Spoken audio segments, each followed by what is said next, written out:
وعلیکم السلام ورحمۃ اللہ وبرکاتہ۔ اللہ رب العالمین خیر و عافیت میں رکھے۔ سوال حالات کے اعتبار سے بڑا ہی اہم ہے کہ استنجا کرنے کے لیے پانی نہ ہو تو مٹی کا استعمال کرنا چاہیے، لیکن کچھ لوگ ٹیشو پیپر کا استعمال کرتے ہیں، تو کیا یہ جائز اور درست ہے استنجا کے لیے؟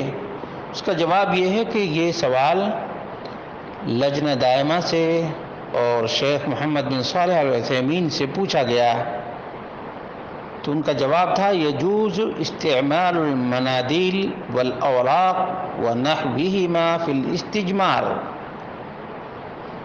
مندیل، ٹیشو پیپر یا پیپر اور اس طرح کی چیز استنجا کے لیے بالکل جائز ہے۔ وَتُجْزِئُ إِذَا أَنْقَتْ وَنَظَّفَتِ الْمَحَلَّ مِنْ قُبُرٍ أَوْ دُبُرٍ، اور جب پیشاب یا پاخانے کی جگہ صاف کر دے تو یہ کافی ہے۔ وَالْأَفْضَلُ أَنْ يَكُونَ اسْتِعْمَالُ مَا يَسْتَجْمِرُ بِهِ وِتْرًا، افضل یہ ہے کہ استنجا جب ٹیشو سے کرے تو طاق یعنی 3، 5، 7 دفعہ کرے۔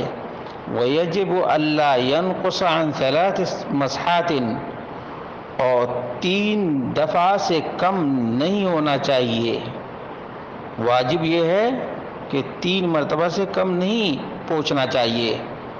وَلَا يَجِبُ اسْتِعْمَالُ الْمَاءِ بَعْدَهُ، اور ٹیشو سے صاف کر لینے کے بعد یا پیپر سے صاف کر لینے کے بعد پانی استعمال کرنا لازم اور ضروری نہیں ہے، لیکنہ سنہ، لیکن سنت ہے۔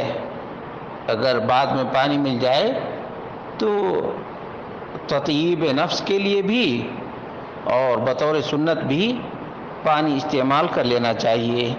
یہ لجنہ دائمہ کا فتویٰ ہے۔